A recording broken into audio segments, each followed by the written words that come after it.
A paz do Senhor Jesus, bem-vindo a mais um AdnaCast. Estamos aqui ao vivo em mais uma quinta-feira, com a palavra rema do céu, Deus preparou essa palavra para você.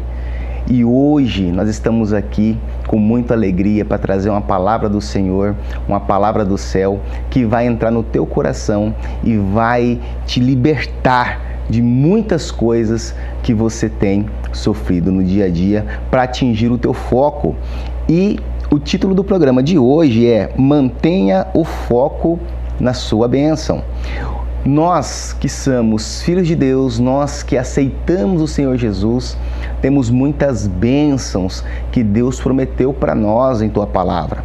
Mas também tem aquelas bênçãos individuais que Deus de repente usou alguém para te entregar ou entregou diretamente para você. E essa sua bênção, ela só pode ser atingida desde que você mantenha o foco nela e não perca esse foco olhando para a esquerda ou para a direita, se desviando dos caminhos que Deus quer que você ande. Muitas vezes nós podemos usar a esquerda ou a direita como referência, ou às vezes até o passado como referência, mas jamais como destino. O destino é se manter dentro dos princípios de Deus e atingir a posse da bênção que Deus tem prometido para você. E nós escolhemos um título hoje, um texto bíblico hoje, e o nosso texto bíblico é em Mateus capítulo 20, nós vamos ler do versículo 1 ao versículo 16, onde Jesus, ensinando os seus discípulos, contou uma parábola, que é a parábola dos trabalhadores, onde diz assim: pois o reino dos céus é como um proprietário que saiu de manhã cedo para contratar trabalhadores para sua vinha. Ele combinou pagar-lhes 1 denário pelo dia e mandou-os para sua vinha. Por volta das 9 horas da manhã, ele saiu e viu outros que estavam desocupados na praça. E lhes disse: vão também trabalhar na vinha, e eu pagarei a vocês o que for justo. E eles foram. Saindo outra vez por volta do meio-dia e das 3 horas da tarde, fez a mesma coisa. Saindo por volta das 5 horas da tarde, encontrou ainda outros que estavam desocupados e lhes perguntou: por que vocês estiveram aqui desocupados o dia todo? Por que ninguém nos contratou? Responderam eles. Ele lhes disse: vão vocês também trabalhar na vinha. Ao cair da tarde, o dono da vinha disse ao seu administrador: chame os trabalhadores e pague-lhes o salário, começando com os últimos contratados e terminando nos primeiros. Vieram os trabalhadores, contratados por volta das 5 horas da tarde, e cada um recebeu 1 denário. Quando vieram os que tinham sido contratados primeiro, esperavam receber mais. Mas cada um deles também recebeu 1 denário.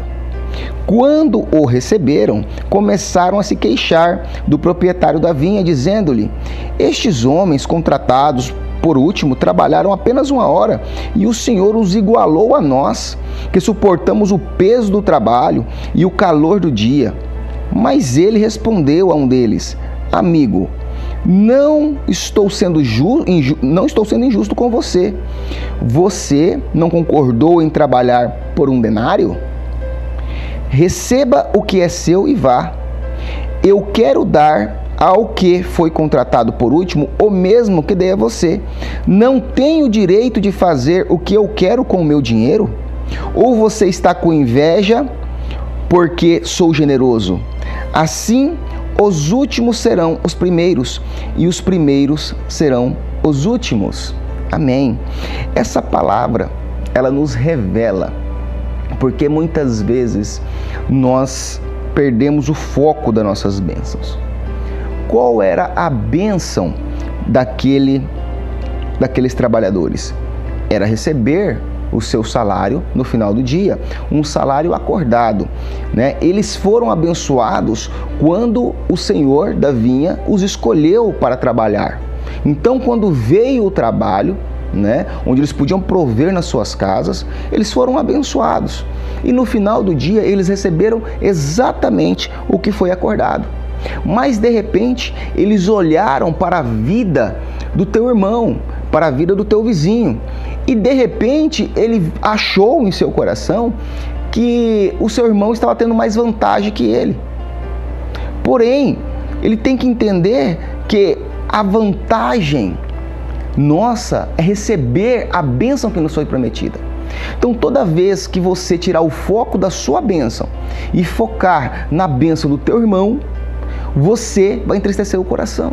Você vai perder o foco daquilo que Deus tem para você. Você tem que focar naquilo que Deus te prometeu. Agora, se o seu irmão, Deus prometeu algo diferente, porque cada um, Deus tem um propósito, cada um, Deus tem uma bênção a entregar. Hoje pode ser mais para ele, menos para você, amanhã mais para você e menos para ele, mas nós temos que nos alegrarmos, porque quando nós estamos sendo abençoados, nós, os nossos irmãos, nós temos que dar glória a Deus, porque Deus que provê em nossas vidas. E aqui Jesus mostra para nós, nessa parábola, que aqueles trabalhadores ficaram revoltados e eles acharam que foram injustiçados, sendo que o seu Senhor pagou exatamente o que foi acordado, sendo que o seu Senhor era dono do dinheiro, sendo que o seu Senhor pode ser generoso, e Deus é assim com todos nós. Quem é dono de tudo debaixo dos céus? É Deus. E Ele faz com aquilo que é seu o que Ele bem entende. Nós não devemos tentar entender Deus, porque a sabedoria de Deus, ela é loucura para os homens. Mas nós temos que aceitar as decisões de Deus. E aceitando as decisões de Deus, nós começamos a ficar em paz. Porque nós sabemos que existe um Deus, o Senhor da vinha, que sabe o que está fazendo. Então, você imagina esses trabalhadores que saíram com o seu salário, né, que foram abençoados com a sua provisão e chegaram tristes em suas casas, chegaram revoltados em suas casas. Por quê? Porque eles estavam preocupados com a bênção que o seu irmão recebeu. E quantas vezes você recebeu as bênçãos de Deus, recebeu o seu salário, recebeu a oportunidade de emprego, recebeu promessas de Deus na sua vida, mas por estar olhando para a bênção do teu irmão, por estar olhando para a grama do vizinho, você entristeceu o coração. Quantas vezes isso pode ter acontecido na sua vida? E acontece na vida de muitos. Então nós temos que entender que o nosso foco é naquilo que Deus prometeu para nós. E se Ele entregou algo a mais ou prometeu algo a mais para o meu irmão, amém, glória a Deus, que mais pessoas estão sendo abençoadas por Ele. É assim que o cristão tem que viver. Esse é o sentimento que o cristão tem que sentir dentro do seu coração, dentro de si. Esse é um dos grandes mandamentos, na verdade, o segundo maior mandamento que Jesus deixou, que era amar o teu próximo como a ti mesmo. Você acredita que se esses trabalhadores que reclamaram tivessem um amor do teu próximo, do teu irmão, como a ti mesmo, eles ficariam tristes porque aqueles foram contratados às 17 horas, no final da tarde, trabalharam 1 hora, receberam um denário, será que eles ficariam tristes? Não, eles diriam, glória a Deus, que Deus te abençoe, você foi abençoado hoje, meu irmão, agradeça a Deus, e ficariam felizes em seu coração, porque o Senhor mostrou também aqui, Jesus também explicou, que você pode aceitar o Senhor, ser um cristão, ser batizado no Espírito Santo, trabalhado na obra, desde a sua juventude. Desde a sua juventude. Mas quando chegar no dia da sua morte, aquele que aceitou Jesus 1 minuto antes de morrer e entregou seu vida para Jesus, também vai para o céu como você. E glória a Deus por isso. Nós não podemos achar que estamos sendo injustiçados. Não, como que o Senhor vai levar alguém para o céu que passou a vida inteira pecando, que passou a vida inteira errando, e eu que servi ao Senhor a vida inteira, essa pessoa vai estar junto comigo no céu? Como isso? E o Senhor diz que sim, basta aceitá-lo como Cristo, como Filho de Deus, e você será salvo, porque Ele é o caminho, a verdade e a vida, e ninguém vai ao Pai a não ser por Ele. Então a misericórdia de Deus, ela passa por cima de todo entendimento humano, não tem como, né? Então assim, nós temos que ter o coração alegre com a bênção do nosso irmão. Precisamos tirar o foco das bênçãos dos nossos irmãos, dos nossos amigos, de parentes. Nós temos que tirar da nossa vida, tirar do nosso pensamento aquele sentimento de comparação que muito tem atrapalhado os cristãos, que muito tem atrapalhado as pessoas. É a comparação. Eu fico o tempo todo me comparando com a vida de alguém. Eu fico comparando os meus filhos com os filhos de alguém. Eu fico comparando o meu carro com o carro de alguém, comparando a minha casa com a casa de alguém. Para com isso, meu irmão. Para com isso. Aquilo que Deus tem para você, Deus tem para você. Aquilo que Deus tem para o seu irmão, Ele tem para o seu irmão. Para cada um Ele tem uma função. O Senhor diz que o corpo, ele é constituído por muitos órgãos e cada órgão tem a sua função, e não pode a mão falar para a perna que ela é melhor, ou a perna falar para a mão que ela é melhor. Todos nós fazemos parte de um corpo e cada membro desse corpo tem a sua função essencial no reino. Deus chamou alguns para apóstolos, outros para pastores, outros para médicos, outros para advogados, outros para empresário. Deus chamou cada um dentro de uma função, mas nós temos que manter dentro de nós uma paz, uma alegria do coração, porque quando Deus nos chamou, quando Deus nos escolheu, como diz lá em Romanos, quando nós fomos enxertados na oliveira verdadeira, nós temos que dar glória a Deus, porque o céu nos espera. O céu nos espera. É quando eu dou mentoria para algumas pessoas, né, na parte empresarial, na parte financeira, eu digo, o sucesso não é questão de quem chega mais rápido, é questão de quem chega. As pessoas estão competindo velocidades de quem conquista primeiro. Não pense na velocidade, mas se preocupe com a constância. Cada dia dê um passo para frente rumo a Cristo. Cada dia dê um passo para frente rumo ao céu. Não preocupa se alguém que começou com você já virou um pastor, já virou um presbítero, já é um pregador e você ainda está sentado ali no banco. Mas desde que você esteja mirando em Cristo, Deus vai saber o momento certo e como te usar. E fique feliz pelo seu irmão. Fique feliz pela prosperidade do próximo. E essa comparação tem atrapalhado muita gente. Falando em comparação, eu lembrei de um caso que aconteceu com os meus filhos. Bom, lá em casa nós fizemos um acordo que até eles completarem 15 anos, eles não teriam um celular, né? O máximo que pode, eu privo os meus filhos, não de tecnologia, não de aprender modernidade, não é isso, eles já sabem tudo, mas eu privo eles de estarem expostos, né, a redes sociais, à internet. Então nós temos esse acordo, ok. Mas aí começou a surgir a necessidade de nós conversarmos com eles quando estamos fora de casa, eles estão em casa, eu, a minha esposa. E aí eu peguei um celular e falei assim, olha, esse celular aqui é da casa. Então assim, quando nós não estamos em casa, vocês podem utilizá-lo para falar com o papai e com a mamãe, né? E aí tem mais ou menos uns 2 anos que eu deixei esse celular com os dois, o Pedro e a Júlia. E eles ficam ali revezando, né, no celular.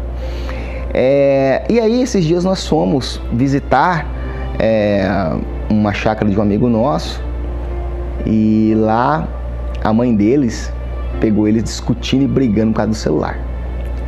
E ela veio conversar comigo. E eu levei a seguinte ideia para eles. Falei assim, olha só, por que vocês não fazem assim? No dia par, um fica com o celular, no dia ímpar, outro fica com o celular. Assim vocês não ficam brigando. O dia que é seu, e não importa se você está usando ou não. E assim a coisa fica organizada. Eles não gostaram muito da ideia, né? E aí a minha filha, que é a mais velha, a Júlia, de 13 anos, ela falou assim: pai, mas por que eu não posso ter o meu celular? Qual é a diferença? Nós já temos um celular. Então ter só o meu, o que mudaria a gente ter que ficar dividindo o celular e ficar brigando? E aí eu falei assim: filha, por enquanto, primeiro nós já temos um acordo a partir dos 15 anos, mas por enquanto o pai não quer dar para vocês a privacidade de ter um celular de vocês. Hoje, querendo ou não, um supervisiona o outro, vê o que o outro faz, o que o outro conversa, enfim, né? Às vezes eles vão falar sobre trabalho de escola no WhatsApp com um amiguinho e tal, mas não tem segredo entre eles, não tem como esconder as coisas, além de nós também estarmos supervisionando. E aí eu disse isso a ela, e ela falou assim para mim, falou: pai, mas vai acontecer uma grande injustiça. Eu falei: qual é a injustiça? E ela me disse, 13 anos, ela me disse: se o senhor me der o celular com 15 anos, o Pedro vai receber o dele com 13 anos. E porque eu vou ganhar um celular novo e esse aqui vai ficar com ele. Então eu esperei 15 anos para ter o meu celular e ele vai ter o dele com 13 anos. E aí vai ser injusto comigo. E eu disse para ela: realmente isso vai acontecer. Porque provavelmente você com o seu celular, você não vai deixar ele utilizar. E se nós precisarmos conversar com ele, vamos ter que ter um outro celular que vai acabar sendo esse que vocês utilizam hoje. E aí ela disse: pois é, e o senhor criou uma regra, mas agora está acontecendo uma injustiça. E eu disse assim: então, nós temos duas saídas. Nós podemos te dar o celular com 15 anos e ele ter o com 13, ou nós podemos dar o celular com 17 e ele vai estar com 15. Ela disse: pai, mas aí a injustiça comigo será maior ainda, porque eu vou ter que esperar 17 anos e ele 15, né? Aí eu falei assim, e ela me disse assim: e o senhor está quebrando a regra que o senhor criou. Então nós temos que ter paciência, né? Pré-adolescência. E aí eu disse assim: filha, quebrar a regra por quebrar a regra, eu já quebrei há 2 anos atrás, quando eu peguei esse celular e deixei na mão de vocês dois, porque até então a regra era sem celular até 15 anos, e eu, por uma necessidade, eu coloquei o celular na mão de vocês. Mas quando eu quebrei a regra ao seu favor, você não reclamou. Nesse momento que eu estou quebrando a regra ao seu desfavor, você está reclamando, né? E aí ela falou assim pra mim, falou: pai, é a vida. E aquele é a vida, a mãe dela assustou, falou: meu Deus do céu. Mas eu já estava preparado para começar a lidar com uma pré-adolescente, né? E nós estávamos conversando num bom tom. E eu disse assim para ela: filha, a decisão é minha. Eu tenho que tomar a decisão, na verdade. Então está decidido. Você vai receber o seu celular com 17 anos e o seu irmão com 15 anos. Assim, pelo menos com 15 anos, ninguém vai ter um celular próprio, né? E eu disse para ela o seguinte, falei assim: você tinha que focar apenas na sua bênção. Só que você, em vez de focar na sua bênção, você acabou se incomodando com a bênção do seu irmão. E por ter se incomodado com a bênção do seu irmão, você prorrogou a sua bênção por mais 2 anos. E aí ela assustou, falou: não, pai, perdão, então deixa do jeito que tá. Eu falei: não, filha, não deixa do jeito que tá. Tudo que nós fazemos na vida tem uma consequência. E quando nós deixamos de focar naquela bênção que nós temos para nós e nos incomodamos com a bênção do outro, isso nos afeta. Então que você possa aprender, que fique feliz quando alguém está sendo abençoado, ainda mais o seu irmão está sendo abençoado. Glória a Deus. Agora você tinha que estar muito feliz porque você vai receber um celular novinho, quem sabe até um iPhone, e você ia estar com o celular. Esse era o seu foco. Não importa o que as outras pessoas receberam, o importa é que você atingiu a sua bênção, o seu objetivo. E aí Deus me deu essa oportunidade de mostrar para minha filha o contexto disso. E eu vi que ela ficou refletindo quando nós estávamos voltando toda a viagem. E naquele dia eu tinha uma viagem para fazer. E eu falei: bom, chegar em casa, preparar a mala, ela vai ficar chateada comigo, não vai me dar nem tchau, né? E aí eu fui, arrumei a mala, me arrumei, tudo certinho. E quando eu estou saindo para ir para o aeroporto, ela vem me abraçar, dizendo que me ama, né? pedindo perdão, e enfim, nunca mais tocou no assunto. E ficou determinado, ela com 17 e ele com 15, né? Então acredito que isso foi um grande ensinamento que ela vai levar para o resto da vida dela.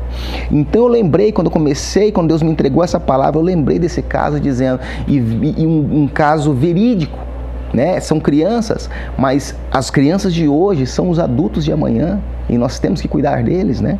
Então isso foi muito bom, eu agradeci a Deus depois por Ele ter deixado isso acontecer.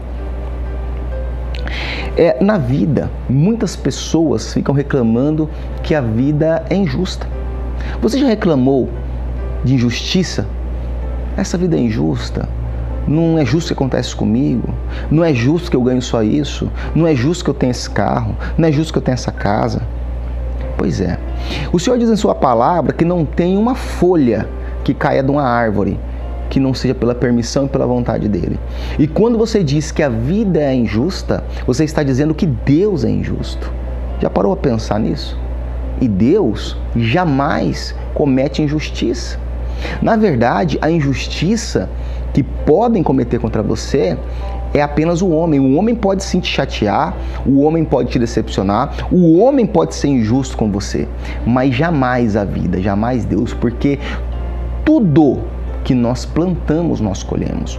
E tem coisas que nós colhemos que é para o nosso ensinamento, mas no final de tudo, a vida vai ser justa com você. Deus jamais vai ser injusto. As lutas, elas acontecem para nos lapidar, para nos melhorar. Então não fala que a vida é injusta. Não olha para a vida do seu irmão e fala assim, olha só o que ele tem, olha só o que eu tenho, é injusto isso comigo. Não diga isso. Não fica se comparando dessa maneira. Porque, na verdade, Deus sabe a dose de bênção de cada um, a dose de luta para cada um. Deus sabe a medida exata e a data exata que Ele tem que entregar para nós aquilo que Ele nos prometeu. Então, jamais diga sobre injustiça, que a vida é injusta, né? E uma outra coisa também que tem atrapalhado bastante a vida das pessoas, a vida das crianças, que faz a gente ter esse senso de comparação, que faz a gente sentir essa injustiça, que são as redes sociais. Muito cuidado, principalmente com o teu filho, com a tua filha, com as crianças que você é responsável. Cuidado, porque a rede social, ela apresenta uma falsa felicidade. Ninguém tira uma foto para postar na rede social quando está em momentos difíceis. Pelo menos o grande costume é não, né? As pessoas geralmente postam momentos de alegria, ou na verdade, às vezes não é nem momentos de alegria, são poses de alegria. Às vezes a pessoa está num momento ruim, está num dia ruim, mas ela sente a necessidade de postar, então ela dá aquele sorriso e faz aquela selfie e posta, né? Mais um dia abençoado em nome de Jesus, ou mais um dia, mais uma conquista e tal. Olha só, e aí você está num momento de angústia da sua vida e você fica olhando, passando a página e passando e vendo todo mundo feliz, todo mundo animado. Fulano comprou um carro novo, fulano de tal comprou uma casa nova, fulano de tal tá viajando, fulano de tal tá jantando com o esposo. E você fica se comparando o tempo todo. A rede social, ela gera um grande senso de comparação. Só que muitas daquelas felicidades são felicidades falsas. São felicidades falsas. Porque as pessoas, no momento que elas estão discutindo, o casal está discutindo lá na casa deles, eles não vão postar isso. Então nós temos que ter uma inteligência emocional quando nós utilizamos a rede social. Agora eu te pergunto, será que o teu filho, será que a tua filha tem essa inteligência emocional? Será que eles estão preparados para poder ver esse mundo de comparação na rede social? Será que a mente deles estão preparadas para realmente saber separar o que é certo? Separar aquelas imagens, vídeos, mostrando que aquelas pessoas só vivem felizes e não têm tristeza em sua vida, e eles os têm, e eles têm as dificuldades deles. A rede social tem causado, neste século, um volume imenso de depressão. Por quê? E ansiedade, depressão e ansiedade. Porque a depressão, ela é o trauma do que aconteceu. E a ansiedade é o trauma do que você está com medo que aconteça. Então, quando eu olho a rede social, eu vejo pessoas felizes e eu não estou feliz. Então, isso me gera o quê? Uma depressão. Ou ver pessoas que estão crescendo e eu começo a achar que eu não vou crescer. Então, isso me gera o quê? Ansiedade. Então, se nós não tivermos uma mente preparada para realmente utilizarmos a rede social de forma que seja benéfica, porque de tudo dá para tirar benefício. Eu tenho rede social, eu tenho Instagram. E como que eu uso hoje? Hoje eu uso para ver as publicações da empresa, hoje eu uso para ver publicações de pessoas que têm conteúdos que eu quero aprender, e hoje eu uso também para ministrar conteúdos que eu quero passar para as pessoas, como a palavra de Deus. Agora, quando eu olho as pessoas e vejo os passeios, as viagens, amém, glória a Deus.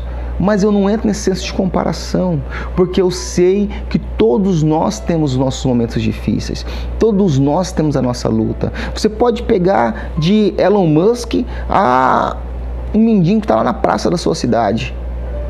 Todos têm suas preocupações quando estão ali no seu dia a dia. Agora eu sei que os meus filhos não têm essa mente preparada. E hoje eu os preparo para isso, nós conversamos sobre isso. Eu sei que vai chegar um momento que não dá mais para eu privá-los disso, que vai ser necessário que eles tenham acesso a tudo isso. Mas aí eles vão estar com a mente amadurecida e saindo desse senso de comparação. Eles vão estar focados na bênção que Deus tem para eles e jamais deixar que a bênção do seu irmão atrapalhe o foco na sua bênção. Uma coisa que a comparação ela atrapalha muito que você seja uma pessoa grata. A comparação, quanto mais você compara a sua vida com a vida do seu irmão, mais tristeza vai ter no seu coração, mais senso de injustiça vai estar dentro de você e menos gratidão você vai ter com as coisas que Deus já abençoou. Na verdade, vai existir uma ingratidão. E nós temos que ser gratos. Nós temos que ser fiel no pouco, porque sendo fiel no pouco, Deus nos colocará sobre o muito. Você sendo fiel naquilo que Deus colocou na sua vida, o primeiro carro que você teve, a primeira casa que você teve, o primeiro emprego que você teve, se você for grato, Deus, vendo você sendo fiel no pouco, Ele vai te preparar e vai te colocar no muito dEle, no sonho dEle, que é maior que o teu sonho. O sonho de Deus é maior que os nossos sonhos. Mas nós só atingimos esse objetivo se nós sermos gratos àquilo que Deus nos deu. Você imagina que você é um pai, uma mãe, e seu filho faz 18 anos, entra na faculdade, você vai lá e dá um carro para ele. E você dá o melhor que você pode. Mas o seu filho chega em casa triste porque o amiguinho dele ganhou um carro mais caro. E aí você deu o que você podia, era o melhor. Só que ele vai e ele volta igualmente para a escola como o seu amiguinho. Mas qual que é o seu sentimento de pai e de mãe que buscou abençoar o teu filho e não vê a gratidão em seu semblante? Qual é a motivação que você vai ter de continuar abençoando? Agora imagina o contrário, que você viu ele muito feliz com aquele carro, que ele utilizou, foi para a faculdade, foi para o serviço, usou, aí você vê que o carro já está no momento de trocar, e você tem no coração, fala assim, agora eu posso dar um carro melhor para o meu filho. Você vai fazer com grande alegria no coração. E assim também é a nossa vida. Nós temos que ser alegres com tudo que Deus nos dá. Nós temos que ser fiel a Deus, gratos de coração a tudo que Deus coloca na nossa vida. Até as dificuldades, porque as dificuldades elas são pedagógicas. As dificuldades elas nos lapidam para sermos um ser humano melhor, para sermos um servo, um filho de Deus melhor. Então a gratidão tem que fazer parte. E quando tem senso de comparação, acaba não existindo a gratidão.